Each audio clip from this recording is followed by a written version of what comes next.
हिंदी को सर्वप्रथम राष्ट्रभाषा घोषित किया जी। अंग्रेजों को गुलाम तो नहीं रहे, लेकिन अंग्रेजी भाषा के गुलाम होते। जो संवैधानिक रूप से हम अपने हिंदी साहित्य को अपने देश में सम्मानित करेंगे, तभी हमारी भारतीय सभ्यता और संस्कृति सुरक्षित और संरक्षित रहेगी। जब हम अपनी भाषा में, अपने साहित्य में बात करेंगे, तो ही तो पूरा देश हमको परिचित होगा। विश्व की एक भाषा है जी। जैसे चाइनीज है तो उनकी चाइनीज भाषा है, रूस में है रशियन भाषा है, वहाँ भी क्षेत्रीय भाषाएं बोली जाती हैं। इंग्लैंड में इंग्लिश अपनी भाषा है, तो वो लोग अंग्रेजी में बात करते हैं। हम लोग हिंदी में क्यों नहीं बात करते? हिंदी में हम बात कर। कवियों को पहला मंच हमारी संस्था से मिला। अच्छा, तो पहला मंच जब हमने दिया तो वो पूरी दुनिया में, पूरे विश्व में जा करके दहाड़ रहे हैं। हम लोग बस्ती उस्ती में जो पहले घटना हुई थी, उसमें हम लोग धनराशि भी भेजे थे जी। तो अपने भरसक जितना प्रयास होता है हम पूरा करते हैं। सन 1949 को हिंदी राजभाषा का दर्जा प्राप्त किया जी। उसके बाद से ये व्यवस्था थी संविधान में कि 15 सालों बाद हिंदी धीरे धीरे कार्यालयी भाषा के रूप में परिवर्तित होकर के राष्ट्रभाषा के रूप में परिवर्तित हो जाएगी और सरकार राष्ट्रभाषा की मान्यता दे देगी जी। लेकिन हुआ ठीक इसके विपरीत जी। धीरे धीरे 15 सालों से लेकर के अभी तक 60-65 साल हो गए, अभी तक धीरे धीरे कार्यालयी भाषा इंग्लिश बनती जाएगी। नमस्कार सभी को। इस समय हम मौजूद है अयोध्या में एक दिव्य स्थान पर। इसका नाम है वैद्य जी का मंदिर और यहाँ पर आज एक बैठक की गई हिंदी प्रचार प्रसार सेवा संस्थान के द्वारा। ये संस्थान बहुत ही अच्छा कार्य। सबसे पहले अपना नाम बताइए। डॉक्टर सम्राट अशोक मौर्य, राष्ट्रीय महामंत्री हिंदी प्रचार प्रसार सेवा संस्थान जी। जैसे इसका नाम हिंदी प्रचार प्रसार सेवा संस्थान और हम लोग भारतीय हैं, तो ये किस प्रकार से जो है हिंदी को बढ़ावा देती है? सबसे पहले इसके बारे में सबसे पहली चीज तो सन 1949 को हिंदी राजभाषा का दर्जा प्राप्त किया जी। उसके बाद से ये व्यवस्था थी संविधान में कि 15 सालों बाद हिंदी धीरे धीरे कार्यालयी भाषा के रूप में परिवर्तित होकर के राष्ट्रभाषा के रूप में परिवर्तित हो जाएगी और सरकार राष्ट्रभाषा की मान्यता दे देगी जी। लेकिन हुआ ठीक इसके विपरीत जी। धीरे धीरे 15 सालों से लेकर के अभी तक 60-65 साल हो गए, अभी तक धीरे धीरे कार्यालयी भाषा इंग्लिश बनती जाएगी जी। गुलामी के प्रतीक हम अंग्रेजों के गुलाम होते गए। अंग्रेजों को गुलाम तो नहीं रहे, लेकिन अंग्रेजी भाषा के गुलाम होते गए। नहीं, जैसे तो हम लोगों की संस्था इस पे काम कर रही है, ये कार्य कर रही है कि हिंदी को राष्ट्रभाषा घोषित किया जाए, इसको संवैधानिक दर्जा दिया जाए। जो संवैधानिक रूप से हम अपने हिंदी साहित्य को अपने देश में सम्मानित करेंगे, तभी हमारी भारतीय सभ्यता और संस्कृति सुरक्षित और संरक्षित रहेगी। जब हम अपनी भाषा में, अपने साहित्य में बात करेंगे, तो ही तो पूरा देश हमको परिचित होगा, पूरा संपूर्ण विश्व जानेगा। जैसे आज से 10-15 साल पहले अंग्रेजी का प्रचलन बहुत तेजी से चला था, लेकिन आज आपको लगभग सारी खबरें, सारी व्यवस्था हिंदी में देखने को मिल रही है। और जहाँ पे प्रधानमंत्री जी का और मुख्यमंत्री जी का भी कार्य है, वो भी ये प्रयास करते कि हिंदी को ज्यादा से ज्यादा बढ़ावा दिया जाए। लेकिन अभी तक हिंदी को पूरी तरह से जो आपकी मांग है उस पर खरी नहीं उतरी है, तो इसके लिए आप क्या मांग करते हैं? हम ये मांग कर रहे हैं कि हिंदी को सर्वप्रथम राष्ट्रभाषा घोषित किया जाए।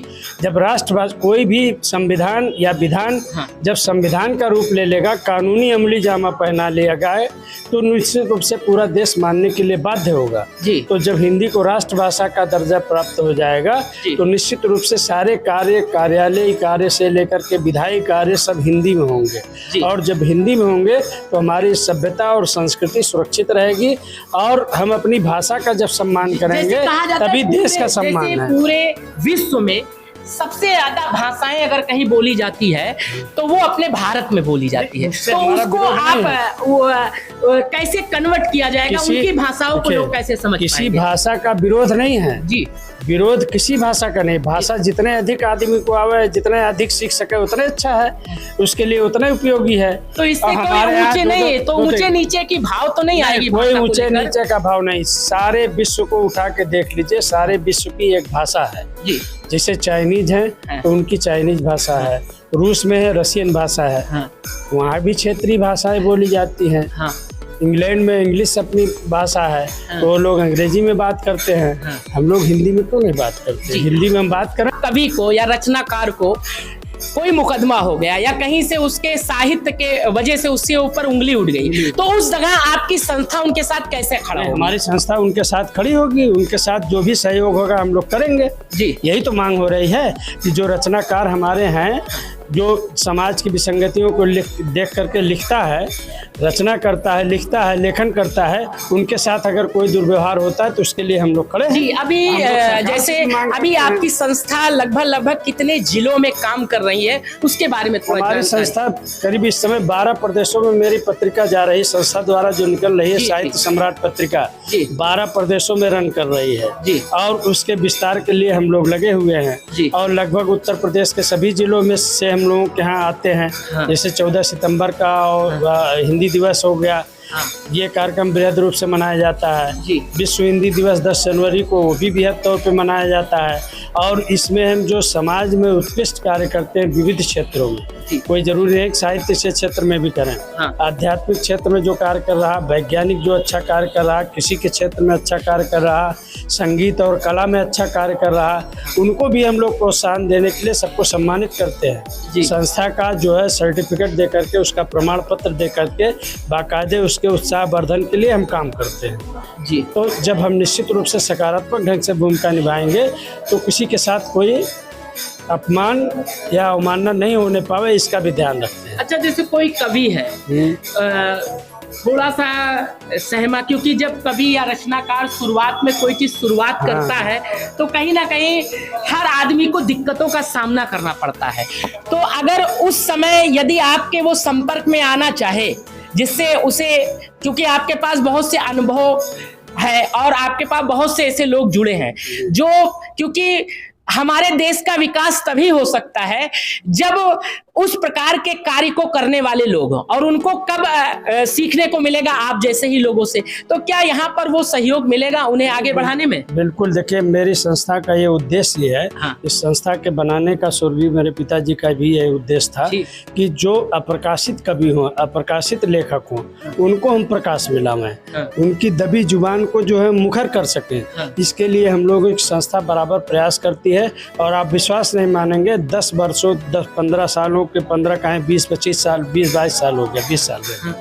20 साल में हम लोगों ने इतना प्रयास किया कि तमाम कवियों को पहला मंच हमारी संस्था से मिला। अच्छा, पहला मंच हमारी संस्था से मिला। तरस जाता है। हाँ, तो पहला मंच जब हमने दिया तो वो पूरी दुनिया में, पूरे विश्व में जा करके दहाड़ रहे हैं जी। तो निश्चित रूप से मुखर होते हैं। मेरा यह प्रयास रहता है, छोटी सी बैठक में भी हम ये प्रयास करते हैं कि महिलाएं भी बोले, पुरुष भी बोले, हर आदमी मुखर हो, युवा भी बोले, बच्चे भी बोले कि अपने संस्था में हम सम्मानित होंगे, अपने घर में सम्मानित होंगे तो निश्चित रूप से बाहर भी हमारा सम्मान। जैसे मैंने सुना है कि अगर किसी को शोषित वंचित पीड़ित होता है तो उसके लिए भी संस्था जो योगदान होता है वो भी करने का प्रयास करते हैं। हम लोग बस्ती उस्ती में जो पहले घटना हुई थी उसमें हम लोग धनराशि भी भेजे थे जी। तो अपने भरसक जितना प्रयास होता है हम पूरा करते हैं जी। तो सरकार से अभी आपको कोई सहयोग नहीं? अभी सरकार से हमको सहयोग नहीं प्राप्त हुआ, न हमने सरकार के सहयोग के लिए कोई प्रतिवेदन ही किया जी।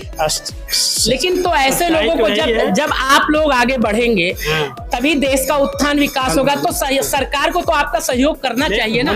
कोशिश में है कि हम सरकार के पास भी प्रतिवेदन करेंगे। हाँ। जब हमारे पास अनुदान हो जाएगा तो हम और व्यापक तरीके से कार्य करेंगे जी। यहाँ पे पूज्य महाराज जी भी मौजूद हैं। महाराज जी, आपको भैया जी का कार्य कैसा लग रहा है, उसके बारे में आप क्या कहना चाहेंगे? भैया जी को मैं आज से नहीं लगभग 20 वर्ष से जानता हूँ और इनका कार्य जिस क्षेत्र में है, चाहे चिकित्सा के क्षेत्र में हो या साहित्य के क्षेत्र में, दोनों क्षेत्र में इनका कार्य जो है सराहनीय है और अपने कार्य में तत्पर हैं और आशा करते हैं कि ऐसे आगे भी तत्पर रहे, इनका कार्य सफल होता रहे। तो इस प्रकार से आपने सुना कि जिस प्रकार से एक डॉक्टर भी हैं, कहा जाता है मनुष्य के शरीर में किसी प्रकार का रोग हो तो उसे समाप्त करने का प्रयास करते हैं। उसी प्रकार से जीवन में अवगुणता अगर बढ़ रही होगी या समाज दूषित होता रहा होगा तो उसको भी दूर करने के लिए डॉक्टर साहब इलाज कर रहे हैं। और हिंदी प्रचार प्रसार सेवा संस्थान के द्वारा जो है सबके लिए, सबके सर्व समाज के उत्थान विकास के लिए, और हम हिंदू हैं, हिंदी बोलना चाहिए, उसके लिए भी बहुत अच्छे से कार्य कर रहे हैं और संघर्ष कर रहे हैं। धन्यवाद।